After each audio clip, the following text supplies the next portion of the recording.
বিগত 5 মাসে বিএনপি সব জায়গায় ভাগ বাটোয়ারা আর লুটপাটের বাজার বসিয়েছে বলে অভিযোগ করেছেন জামায়াতে ইসলামীর সেক্রেটারি জেনারেল মিয়া গোলাম পরোয়ার। শুক্রবার সকালে খুলনা প্রেসক্লাবে যুব সম্মেলনে তিনি বলেন, সব ক্ষেত্রে বর্তমান সরকার দলীয়করণের সীমা অতিক্রম করেছে।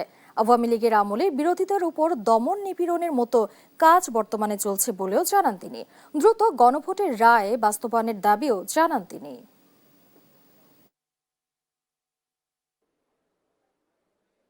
প্রত্যেকটি জেলা পরিষদে দলীয় লোক নিয়োগ করা হয়েছে, সিটি কর্পোরেশনে দলীয় নিয়োগ করা হয়েছে। উন্নয়ন কর্তৃপক্ষ আছে 8টা বাংলাদেশে, সেখানে সব বিএনপির অমুক সভাপতি তমুক সভাপতি সব দেওয়া হয়েছে। আর টাকা পয়সা টেন্ডার কাজের লুটপাটের বড় বাজার তারা বসে গেছে। এখন সব ভাগ বাটোয়ারা লুটপাট চলবে, সব নিজেদের মধ্যে।